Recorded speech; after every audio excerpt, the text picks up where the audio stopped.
Hamas launched a barrage of rockets at Tel Aviv, prompting a fierce Israeli response. An airstrike on Rafah caused civilian casualties, sparking international concern. Israel says it is thoroughly investigating the matter. Meanwhile, Hamas is ready for a complete agreement if Israel stops the attacks.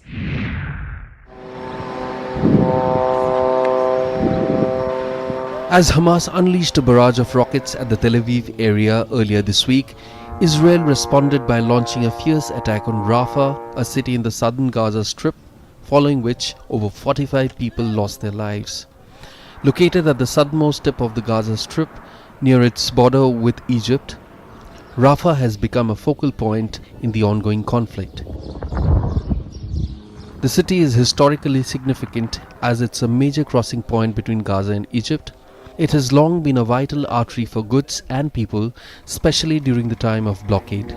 The ongoing conflict in the West Asia has reached a critical point, with tragic consequences unfolding in the region every now and then. The decision of the World Court is a lie. They are still killing. There are planes 24 hours a day. There are martyrs and killings all the time. There are wounded and injured, children becoming orphaned. Innocent people, they haven't done anything. They were displaced from place to another looking for a living. This one made her brother bread so she can give it to him because of lack of food. The siege after the closure of the Rafah border crossing, which is the lifeline for the people of Gaza, it is their lifeline, they closed it. The International Court of Justice had previously issued a clear directive ordering Israel to immediately halt its offensive in Gaza, a ruling that Israel continues to challenge. The court's order emphasized the need to protect civilian lives amidst the escalating violence.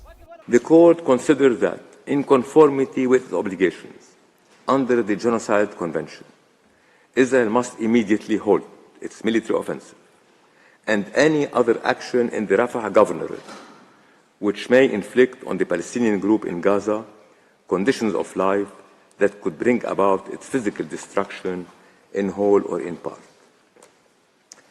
The court recalls that in its order of January 26, 2024, it ordered Israel inter alia to, I quote, take effective measures to prevent the destruction and ensure the preservation of evidence related to allegations of acts within the scope of Article 2 and Article 3 of the Genocide Convention. End of quote.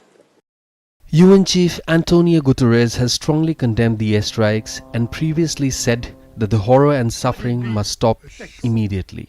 We want this to stop, right? Whether and that applies to today, yesterday, the day before. We have been very consistent in our call for a ceasefire, for the release of the hostages, for greater humanitarian access. Israel began ground operations in the eastern areas of the city to destroy the last remaining Hamas battalions and rescue the hostages being held there.